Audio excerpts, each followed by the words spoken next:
Shalom, shalom, bien-aimés. Donc, nous continuons avec nos séries d'émissions d'enseignement. Et bien, aujourd'hui, nous allons parler de « Je ne crois pas au mariage ». Parce que Adam et Ève n'ont pas fait de mariage. Et donc, pourquoi moi, je devrais me marier? Eh bien, je trouve que c'est pas important et c'est même pas d'actualité. Donc, je ne veux pas me marier.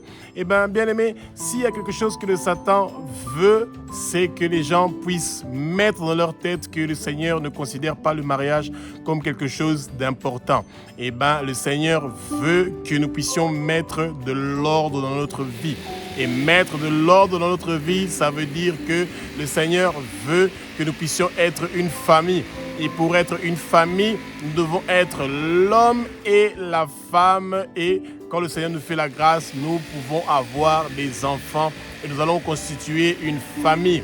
Et quand une famille est en train de prier, ça veut dire que le Seigneur est avec nous. Et quand le Seigneur est avec nous, nous pouvons réaliser beaucoup de choses pour l'avancement du royaume du Seigneur. Bien aimé, nous devons toujours nous rappeler qu'il y a 10 milliards d'habitants dans le monde entier.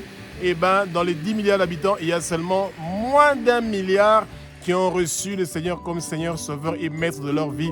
Et il reste encore un grand travail à faire pour gagner les 9 milliards d'âmes vers le royaume du Seigneur. Et le Seigneur veut que tous les 10 milliards d'habitants du monde entier puissent tourner vers lui, puissent venir vers lui. Et il nous utilise, nous, comme ses instruments.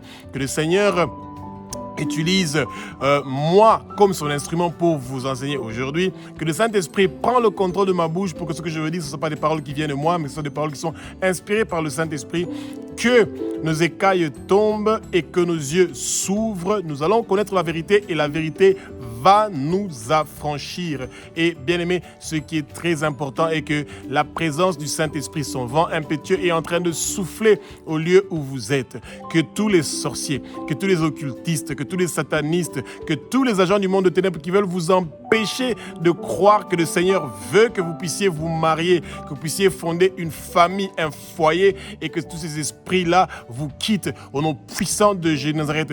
Tout esprit de Jézabel qui vient pour vous séduire et pour vous montrer que le mariage n'est pas important, que vous n'avez pas besoin de vous marier, que vous n'avez pas besoin de constituer une famille et que vous pouvez vivre librement comme vous le voulez, même quand vous vivez librement sans avoir de mariage, eh bien, vous ne commettez aucun péché. Ça, ce sont des paroles qui viennent du monde des ténèbres. Bien aimé, quand vous êtes un chrétien qui est né de nouveau, vous voulez honorer la femme avec qui vous voulez rester le reste de la vie.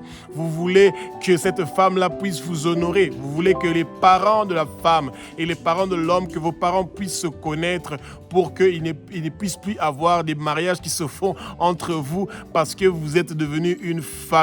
Et c'est pour ça qu'on appelle par exemple des cérémonies culturelles coutumière, où vous avez la famille de l'homme et la famille de la femme qui se rencontrent. C'est pour que vous puissiez vous connaître et que vous ne puissiez plus continuer à vous marier au sein des mêmes familles. Si vous avez besoin de vous marier, vous partez chercher votre époux, votre épouse ailleurs, pas dans la famille où vous venez de vous unir.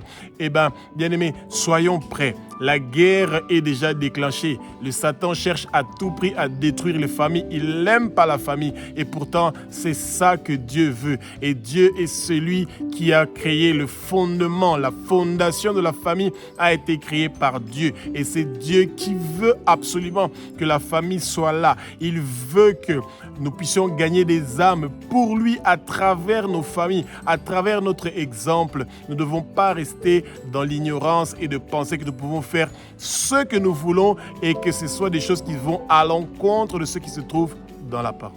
Genèse 2, 23, 24 sont deux versets qui sont très utilisés pendant les mariages. Et bien, chaque fois, on nous rappelle que l'homme quittera son père et sa mère et s'attachera à sa femme. Attention à certaines interprétations.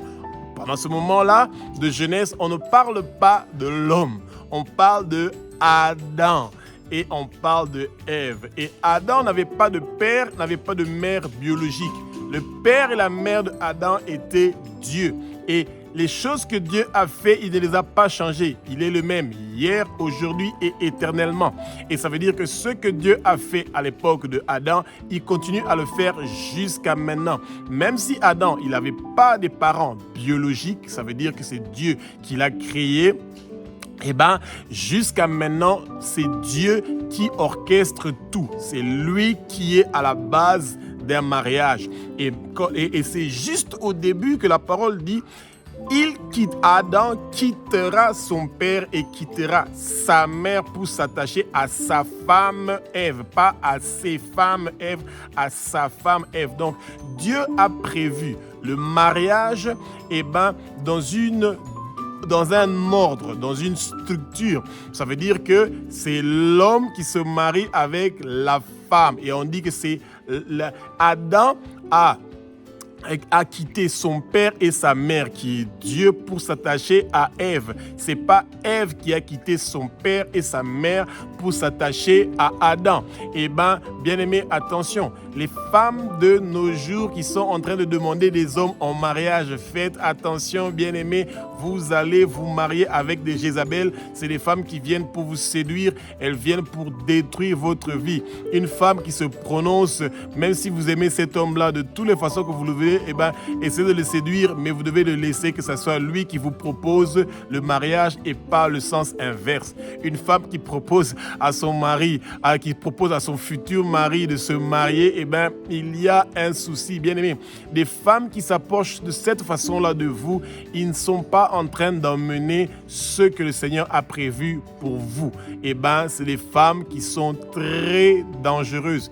Et même les hommes qui s'approchent des femmes pour leur dire, ma sœur, le Seigneur m'a montré que tu es ma femme bien-aimée, faites très attention. Le Seigneur ne va jamais dire, celui-là est ta femme, celui-là est ton mari. Le Seigneur peut vous confirmer que vous êtes dans les bonnes mains, mais pas vous dire que c'est lui ou c'est elle, c'est pas du tout. Le Seigneur peut vous montrer aussi des signes. Et à partir de ces signes-là, ou des rêves, ou des visions, et c'est à partir de là que vous pouvez tirer votre conclusion de comment vous voulez prendre la décision. À la fin, c'est vous qui prenez une décision de vous engager dans le mariage en tant qu'homme. Le mariage n'est pas engagé par la femme, le mariage est engagé par l'homme. Et c'est pour ça que nous devons ouvrir nos yeux, bien-aimés. Nous allons connaître la vérité et la vérité va nous affranchir. Vous pouvez vous éviter beaucoup de problèmes en refusant d'avoir des avances d'une femme qui dit que le Seigneur lui a dit que tu es l'homme de ma vie, je veux me marier avec toi. C'est faux et archi faux. Ces choses-là ne sont même pas bibliques du tout et éloignez-vous de toute personne qui vient pour vous convaincre de cette façon-là. Bien-aimés, rappelez-vous de l'histoire de la femme de Potiphar avec Joseph. Joseph n'a pas résisté à la femme de Potiphar.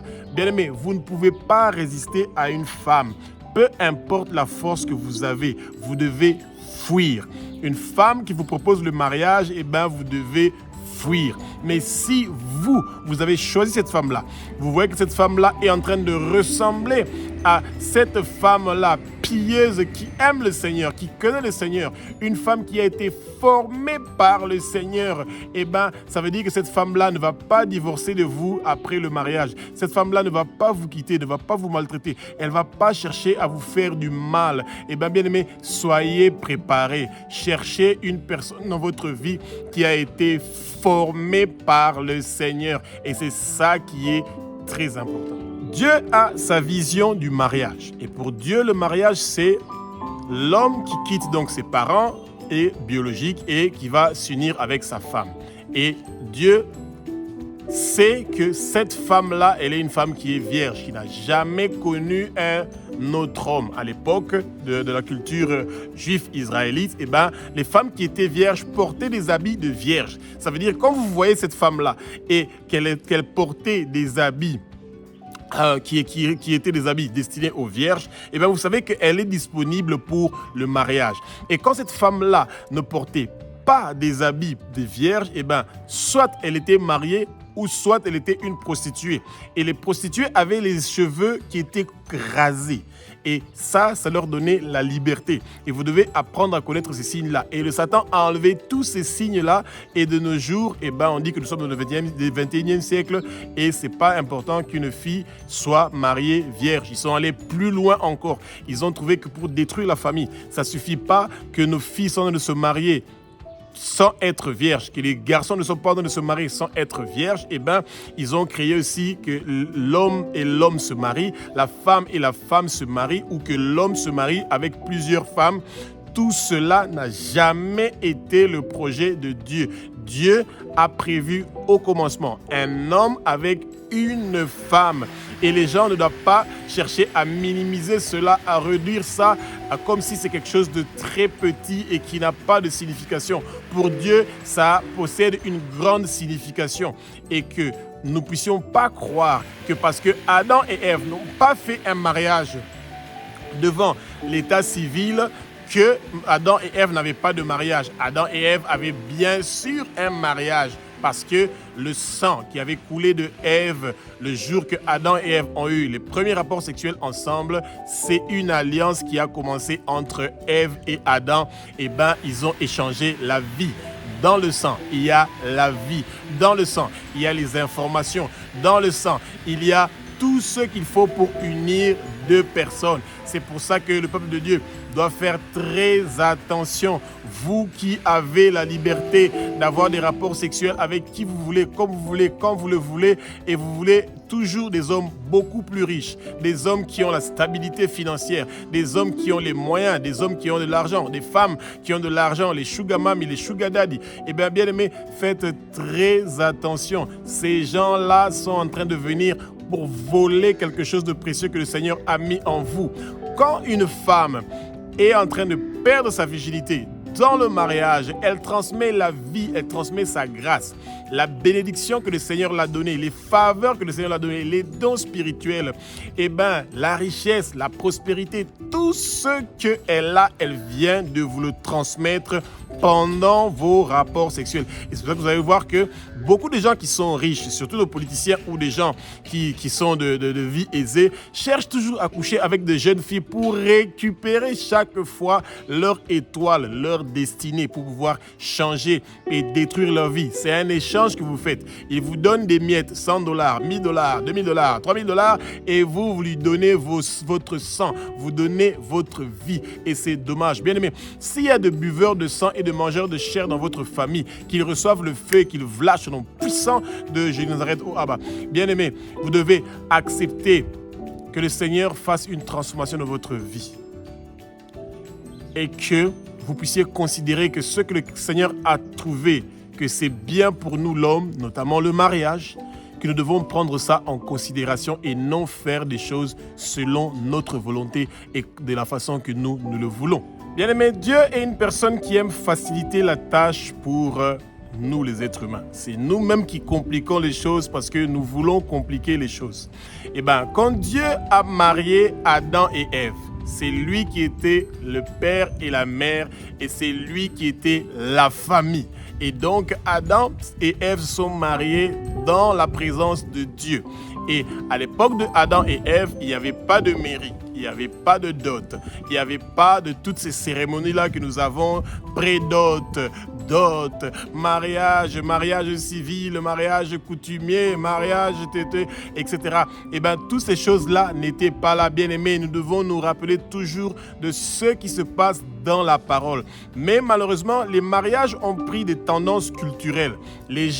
Les chrétiens qui sont nés de nouveau, qui appartiennent au Seigneur, ne réussissent pas à s'imposer, à demander à leur famille de prendre en considération leurs pensées, leur façon de vouloir faire les choses, eux qui sont de commencer une nouvelle vie avec le Seigneur et qui sont des chrétiens qui sont nés de nouveau. Mais malheureusement, on est en train de les imposer. On les impose un mariage coutumier, on les impose impose la dot, on les impose le mariage coutumier, on les impose le mariage civil, on les impose toutes sortes de choses. Bien aimé, faites très attention, faites les choses selon le Seigneur. Vous savez que nous devons respecter nos autorités, et quand nos autorités disent qu'ils reconnaissent un mariage qui a été signé à l'état civil, c'est ça qui est reconnu par le Seigneur comme un mariage, parce que le Seigneur aussi respecte l'État. Mais le plus grand mariage est le mariage que le Seigneur prend lui-même en considération. C'est quand vous avez des rapports sexuels avec cette femme-là, le Seigneur est là. Et le Seigneur vous unit lui-même, sans qu'il y ait l'état civil, sans qu'il y ait qui que ce soit, le Seigneur est là. Et effectivement, quand l'homme et la femme sont en train d'avoir des rapports sexuels, la première fois, il n'y a pas l'état civil, il n'y a pas la famille. Mais le Seigneur est là, exactement où vous êtes en train de faire cette chose-là. Et si c'est dans le mariage que vous êtes en train de le faire, le Seigneur est là. Et si ce n'est pas dans le mariage que vous êtes en train de faire cela, vous êtes en train de commettre quelque chose de pas bien. Et vous devez vous repentir et demander au Seigneur de vous libérer de cette alliance-là que vous êtes en train de faire avec une personne que vous aviez jamais eu l'intention de vous marier avec cette personne-là. Et donc, c'est vos parents doivent prendre cette responsabilité-là en tant que père biologique et mère biologique. Quand vos enfants veulent se marier, ne laissez pas les oncles, les tantes et d'autres gens pour venir parler pour vous dans les mariages, bien-aimés. Arrêtez cette histoire-là. Dieu n'avait pas cherché des familles pour Adam et Ève pour venir parler pour eux le jour du mariage. Lui-même, en tant que leur père et leur mère, a parlé pour eux. Et c'est ça que le peuple de Dieu doit comprendre. Quand vous êtes un chrétien, vos enfants veulent se marier. Et comme malheureusement nos coutumes demandent ces mariages coutumiers, etc., si vous vous présentez là-bas, ne laissez pas des oncles ou des tantes pour partir parler pour vos enfants. Soyez des parents responsables. Ne laissez pas que des gens partent pour abîmer la vie de vos enfants et de faire des mauvaises alliances que vos enfants vont payer pour ça demain, et c'est vous qui serez dans la tristesse. Le mariage de nos jours est devenu très lourd pour nos jeunes. Pourquoi? Parce que nos jeunes veulent faire des grandes choses. À l'époque de Adam et Ève, ils avaient quelques feuilles seulement qui étaient en train de les protéger. Et ils ne portaient... Est-ce que Ève avait porté une robe blanche? Est-ce que Ève avait porté une bague? Est-ce que Ève avait les maquillages, avait les mèches, avait je ne sais pas quelle chevelure? Toutes ces choses-là coûtent de l'argent, bien aimé. Et c'est pour ça que les jeunes sont terrifiés. Et ils sont terrifiés par ce que les autres gens vont dire de leur mariage. S'ils ne se marient pas avec une robe blanche, avec une couronne, avec des bijoux, avec des jolies chaussures, mais toutes ces choses-là, ça coûte de l'argent. Et bien aimé, vivre dans l'ordre, mettre de l'ordre dans sa vie, ou vivre dans le péché d'abord et ensuite se marier pour pouvoir avoir toutes ces choses-là, bien aimé, cherchons la sainteté, la sanctification, de vivre dans la volonté du Seigneur. Ève n'avait pas eu des robes, il n'y avait pas des chorales, et puis il n'y avait pas de DJ pour faire la musique, etc. Il n'y avait pas de salles de fête de mariage avec des grandes décorations. Bien aimés, nous sommes en train d'emmener notre jeunesse à la dérive et tout le monde est en train de valider cela. C'est devenu un grand commerce qui est en train de faire écouler notre jeunesse. Ils sont en train de faire des choses qui ne sont pas bien, exagérées. Si vous avez les moyens de faire ces choses-là et vous voulez vous faire plaisir, tant mieux, il n'y a aucun souci. Mais quand vous n'avez pas ces choses-là, quand vous n'avez pas cet argent-là pour pouvoir faire ce mariage-là pompeux, faites selon vos moyens et commencez votre vie. Mettez de l'ordre dans votre vie. C'est ça qui est important pour le Seigneur, que vous puissiez avoir la joie. Même si vous avez une petite chambre de 4 mètres sur 4, 3 mètres sur 3, engagez-vous, entendez-vous avec les parents de votre femme, partez à la commune, signez votre papier et vous êtes bien. Et surtout, ne donnez pas des engagements que vous n'allez pas réussir à honorer. Non, moi, vous demandez $1000 pour la dot, je paye d'abord $100. Les $900, quand je les aurai, je veux amener ça. On ne se marie pas avec une dette, bien aimée. Non, vous devez faire ces choses-là bien et terminer ça en douceur. Combien de gens ont ouvert des portes dans leur vie à cause de ces problèmes de dette, de dot? C'est incroyable. Vous achetez un vous achetez quelqu'un, vous achetez une femme, et c'est comment? Pour que vous puissiez garder une dette. Vous êtes parti dans un magasin pour racheter une télévision et que vous gardez une dette, vous avez payé une avance pour la télévision, ou vous êtes parti pour demander la main de votre future femme. Bien aimé, nous devons apprendre à distinguer les choses et de faire les choses selon la volonté du Seigneur. Beaucoup de jeunes hommes et beaucoup des hommes ont peur de se marier. Ils trouvent que le joug du mariage est trop lourd. Ils préfèrent vivre librement avec la femme. Et même si elle se décide de partir, elle peut partir. Si elle se décide de faire ceci, il peut partir. Ou si lui se décide de partir, il peut partir. Mais bien aimé, Genèse chapitre 2 au verset 7 nous dit « Dieu forma Adam ». Eh bien, Dieu forma Adam donc de la poussière, il a créé l'homme. Un homme qui est formé par Dieu, il ne divorce pas sa femme. Une femme qui a été formée par Dieu, elle ne divorce pas son mari. Bien-aimé, ne cherchez pas quelqu'un qui a été formé par sa culture, quelqu'un qui a été formé par son pays, quelqu'un qui a été formé par la tradition dans laquelle il a grandi. Cette personne-là va emmener ses cultures, ses traditions, ces choses qu'il a appris d'où il vient, et c'est ça qui va emmener dans votre mariage. Et c'est ça que vous ne voulez pas. Vous voulez que cette personne-là amène ce que le Seigneur a mis en lui, comment le Seigneur l'a formé. Et moi, j'aime bien cette phrase-là de Dieu forma l'homme. Ce n'est pas nos pasteurs et les hommes de Dieu qui nous forment, c'est Dieu qui nous forme. Quand nous avons été formés par Dieu, on ne se fâche pas contre sa femme, on n'insulte pas sa femme, on n'insulte pas son mari. On veut l'harmonie, on veut coopérer, on veut être ensemble, on veut former une équipe, on veut avoir l'unité, on veut vivre dans l'unité. Eh bien, bien aimé, quand vous partez vous marier avec un homme qui n'a pas été formé par Dieu, un homme qui n'est pas chrétien, qui n'a même pas l'intention de devenir chrétien, une femme qui n'a pas été formée par Dieu, qui n'a même pas l'intention de devenir chrétienne, bien aimé, vous avez amené l'intercession dans votre mariage. Vous allez devenir un éternel intercesseur. Dieu, sauve ma femme, change son cœur, transforme mon cœur. Dieu, sauve mon mari, change son cœur, transforme mon cœur. Bien aimé, cela ne va pas se passer, cela parce que ça c'est votre volonté. Le Seigneur respecte la volonté de quelqu'un. Si quelqu'un ne veut pas devenir chrétien, il ne le devient pas. Et voilà. Et vous allez voir que quand vous avez accepté Jésus, même quand vous avez été marié avec quelqu'un qui ne connaît pas le Seigneur, quelque chose peut changer. Oui, c'est possible. Mais ne prenez pas le risque de accepter quelqu'un et que le changement se passe après le mariage. Ouvrez vos yeux, que les écailles tombent. Ne tombez pas sur quelqu'un qui va vous mettre à genoux pendant des heures, que vous serez en train d'intercéder pour cette personne-là. Vous venez pour vivre une joie et un plaisir dans le mariage. Pas que le mariage vous vit, que vous soyez en train de devenir des éternels intercesseurs. Celui qui a des oreilles, écoute.